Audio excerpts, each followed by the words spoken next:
የትግራይ ፖሊስ ይዞታል ከይዟል ቡራም ሩዋንዳም ተይዟል ለሁለቱም ድምጽ አንሆንም ለሁለቱም ለዳርቻም ለቡራም ህግ ይዞታል በቃ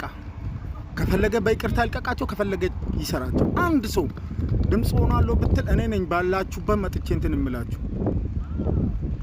ሲጀመር እናንተ ኦንላይን ሆናችሁ አይደል እንደ ጃስ በለው ጎበዝ በርታ ስትሉ የነበረ ለሁለቱም ጊፍት እየሰጣችሁ ምን እየሰጣችሁ ስታበረታቱ አልነበረም እንዴ አሁንና ድምጽ ሆኖ አስቲና ያያችኋለን ዘድ ደግሞ ምትቀሪው አንቺ ነሽ ምክንያቱም ያንቺ ደግሞ ሁለት ክስ ነው የምሬ ነው ምልሽ ማንን ብሄር ነው በቀደም ማዳጋስካር ግቡ ሀገራችሁ ማዳጋስካር ነው ያልሽው ማንን ብሄር ነው እቺን ትነግሪያታለሽ ሁለተኛ ነገር ደግሞ ኢትዮጵያ ኢሳያስ መጥቶ ኢትዮጵያ ይግዛ ያልሽው ባንዲራ ያለን ሰው ራሳችንን ችለን ምትኖር ሀገር ኢሳያስ መጥቶ ይግዛ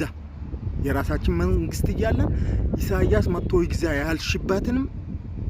አስምሪባት ያንቺም ሁለክስ ይጠብቂ አንቺ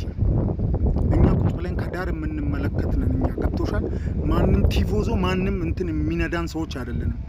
እናንተ ሆይ ሆይ ሆይ ሆይ ስትሉ ቁጭ ብለን ስናያችሁ ነበር ያኛውንም ስታበረታቱ ይሄንንም በጊፍት አይዞ በርታ ጎበዝ ጀግና ስትሉ ነበር ቁጭ ብለን እያየን ነበር ፍርዱ ምን ፈርደው እኛ ነን አሁን እናንተ ቁጭ ብላችሁ ያበረታቻችሁ አይደለም ድምጽ የምትሆኑት ገባችሁ